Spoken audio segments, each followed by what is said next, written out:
लीजिए प्रस्तुत है हिंदी साहित्य का इतिहास, जिसके लेखक हैं आचार्य रामचंद्र शुक्ल।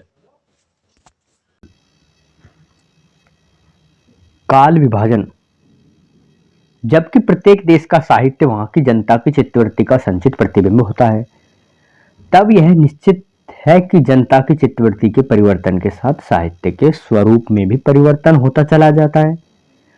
आदि से अंत तक इन्हीं चित्तवृत्तियों की परंपराओं को परखते हुए साहित्य परंपरा के साथ उनका सामंजस्य दिखाना ही साहित्य इतिहास कहलाता है।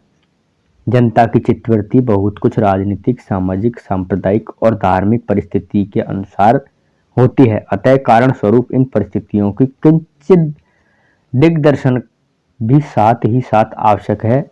इस दृष्टि से हिंदी साहित्य का विवेचन करने में यह बात ध्यान में रखनी होगी कि विशेष समय लोगों में रुचि विशेष का संचार और पोषण किधर से और किस ओर हुआ। उपयुक्त व्यवस्था के अनुसार हम हिंदी साहित्य के 900 वर्षों के इतिहास को 4 कालों में विभक्त कर सकते हैं। आदिकाल, वीरगाथा काल। आदिकाल अर्थात वीरगाथा काल संवत 1050 से 1375, सन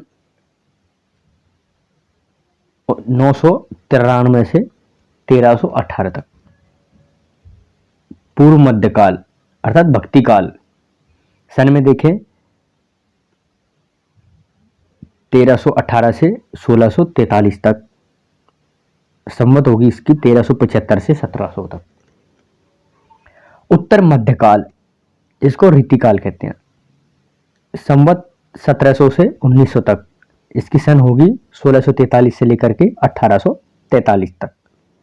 आधुनिक काल, गद्य काल जिसको कहते हैं, सन 1843 से लेकर के 1927, संवत होगी इसकी 1900 से लेकर के 1984 तक, अर्थात तब तक ये पुस्तक बनी।